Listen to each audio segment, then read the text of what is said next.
Good morning. Today's vlog is all about talking in front of the camera, in public, in one take, and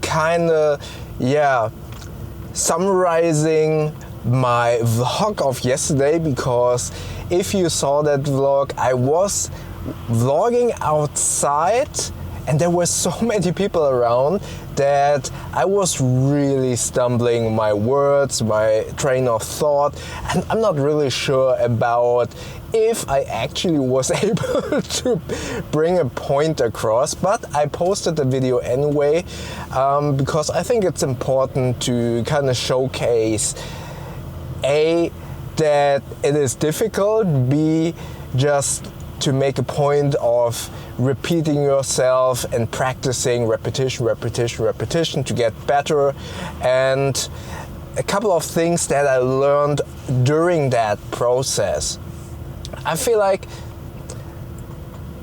maybe I just again, I'm kind of stumbling. I tried to make this one take vlog as well, and at the moment I need to go to the office because I was really stupid and left my SSD at the office, and I think this job that I had the last few days will become important later on this story when I'm talking about everything that I talked about yesterday, meaning starting a YouTube channel and AI and the importance of personality. But now let's cover talking in front of the camera first.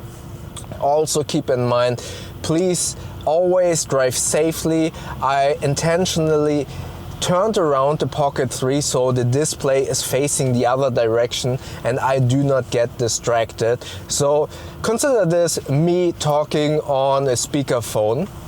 But again, drive safely, do not get distracted. Anyways, what I notice is I become very self-conscious when I'm walking around and people are around me, and then my train of thought gets kind of blocked by being very self-conscious and the thought of people looking at me and judging me basically. But to be very frank, if I'm looking, or when I looked at the footage, no one was actually looking at me. The only person that looked at me was the front desk manager of the office that saw me when I was walking in circles around the office filming myself. So if he wouldn't have known me and if he wouldn't have seen me walking around in circles, he probably wouldn't have noticed that I was filming. So for me, it should be very important to remind myself no one cares. Then on the other hand, and that is why I really love the Pocket 3 or any small camera, these cameras are so small and so inconspicuous, and more importantly, people don't know the Pocket 3. So when they see you from afar, they just see you with a black thingy in your hand, and maybe they think, oh, okay, maybe that's a phone or something and he's on his speakerphone. I think what they do notice here is that I speak in English and not in German. That is something that they will kind of pick up upon, but not necessarily see a person, oh, that person is filming himself, or that must be a stupid influencer and is judging me. That is basically what I'm mostly afraid of, to come across as one of these influencers that I personally, most of the time, not all of them, but most of the time, I kind of dislike for them being very inconsiderate of their surroundings. I take very good care of not showing other people, and if I do show them, I will definitely blur them out.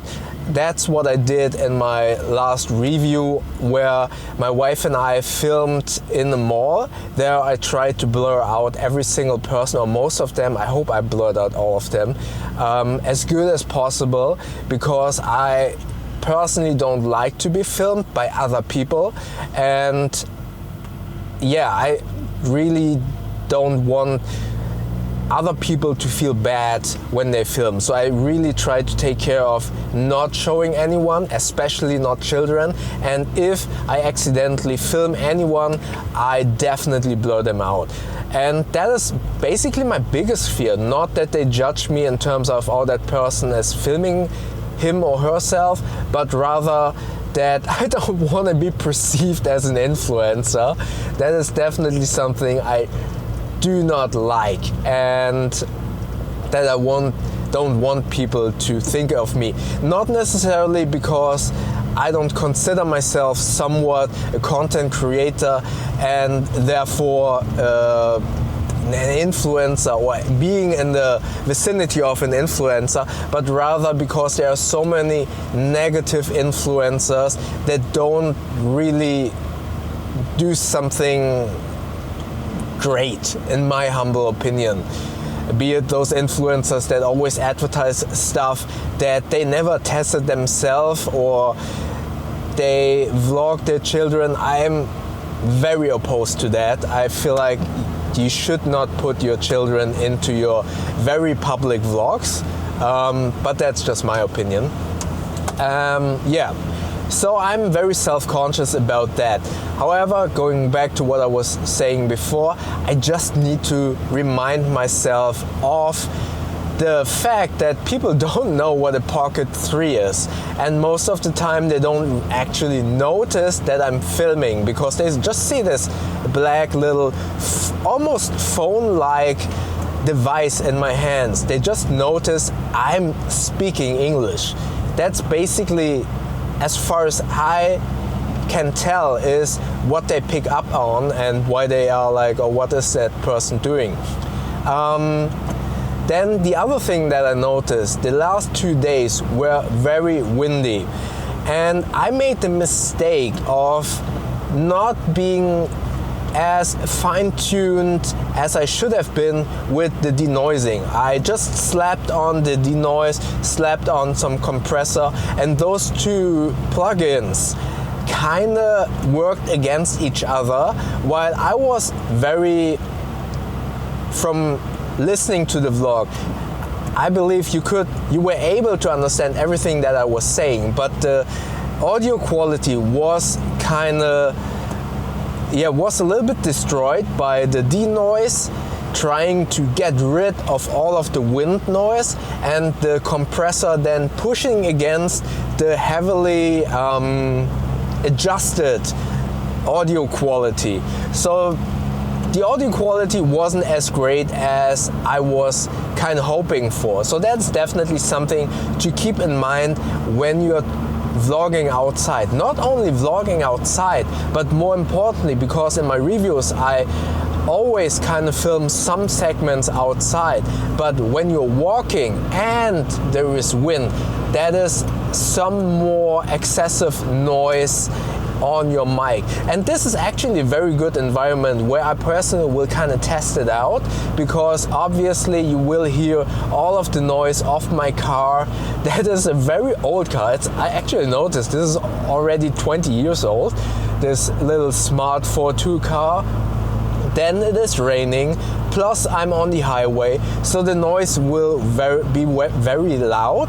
So I will try to tune it. Either I'm not going to do any denoising, or I will try to tune it as less as possible, so my audio quality or my voice isn't affected that much. So that is definitely I've learned now, and kind of underlines my sentence that you should just put in the reps, keep doing your vlogs and continue making these videos, so you can kind of notice your mistakes, analyze, and then hopefully improve on the long run. And yeah, that's definitely something I will do, because when you're vlogging there will be much more noise, big rustling from your clothing or wind coming more strongly into the mic.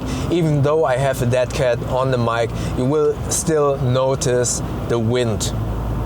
Now, talking about what I was saying yesterday, the job that I have at the moment is for a coffee brand. Unfortunately, I cannot tell you what it is, what I've been doing, because I signed an NDA. But what I wanted to tell you is about some of the conversations that I had with some of the freelancers, some of the producers in the office about AI, and my experience, which was amazing with the director and with everyone involved in the project. So first and foremost, many people, many companies in the film industry really notice the impact of AI.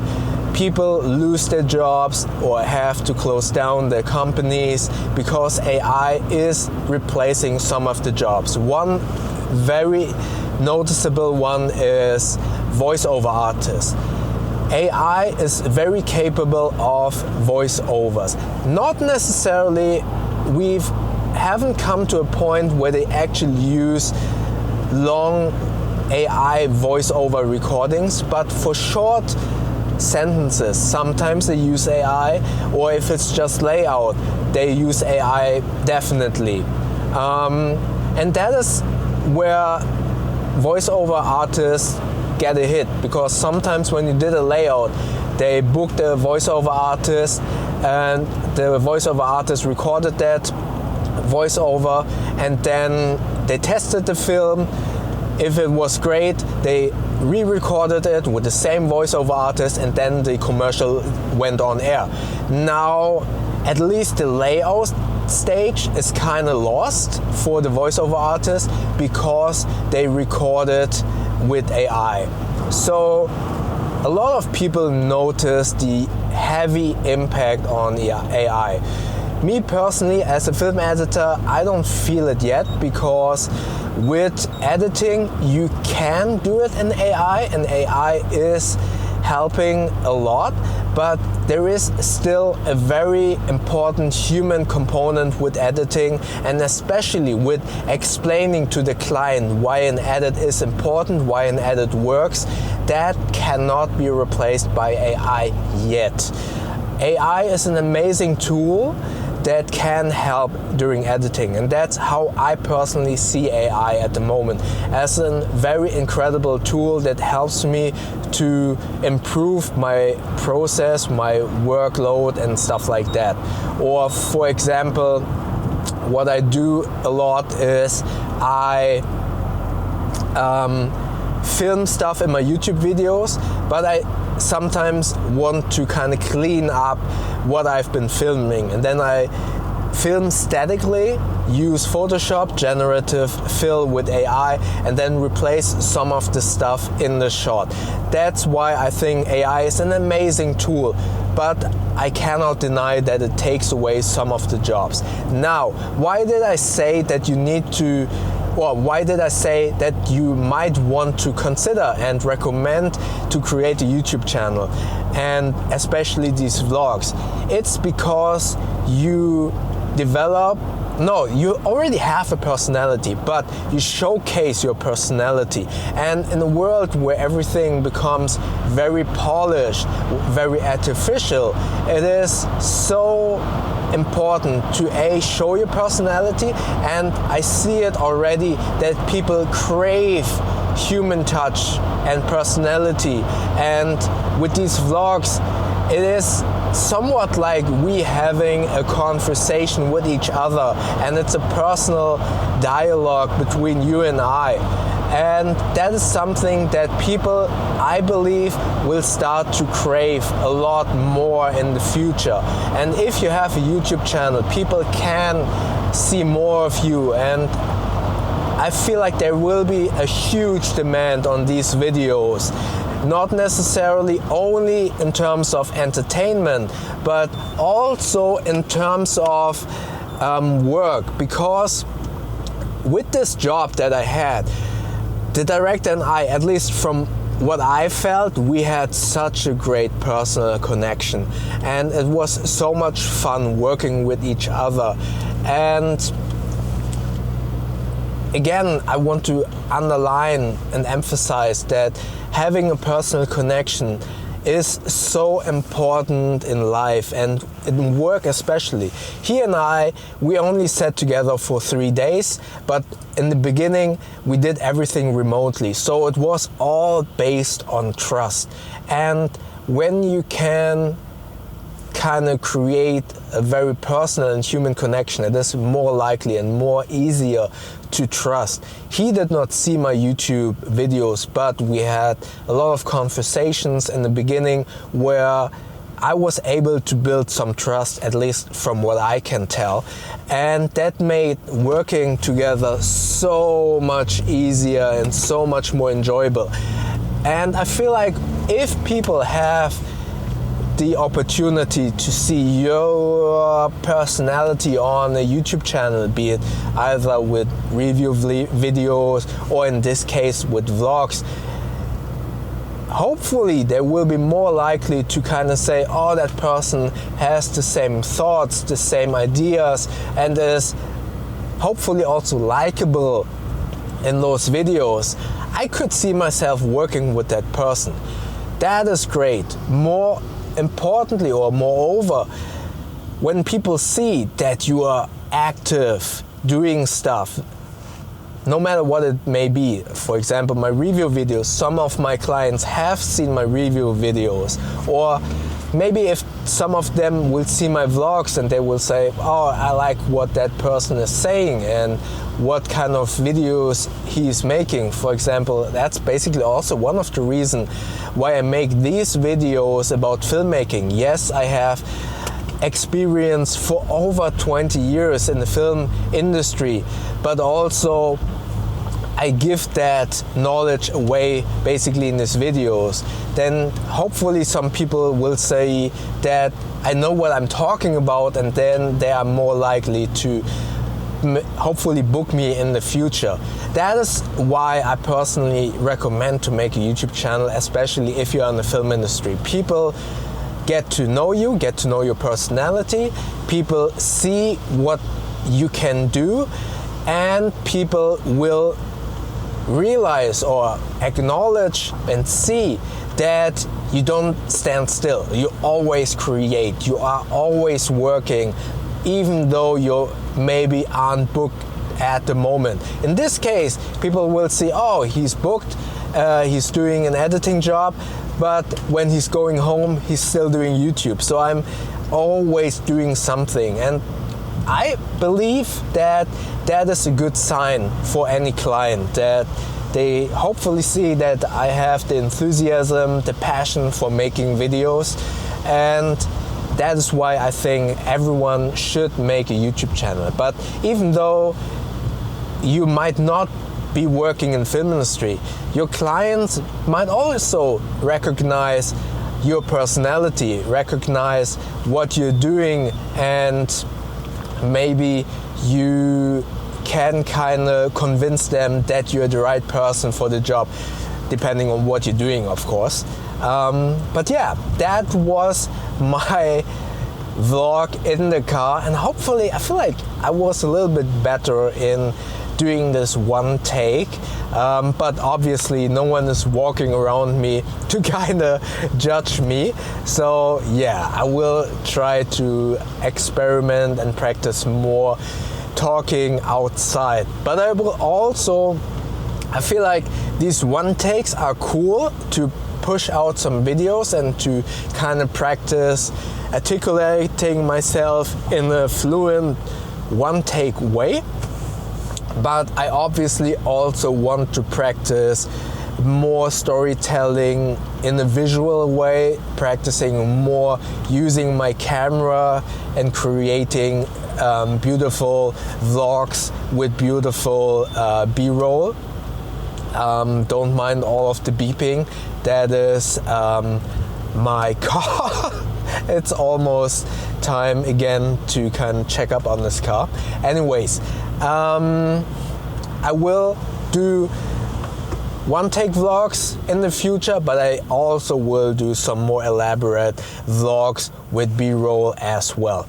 So if you want to check out my video about starting simple, because I think that is a good example of a balance between one take and switching up the angles, check out the video up here. And YouTube thinks that you like the video down here, and don't forget to subscribe by clicking the button up here. And more importantly, drive safe. Do not get distracted while driving. I'm now at the red light, so I can look into the lens. And yeah, I see you in the next video. Thank you very much.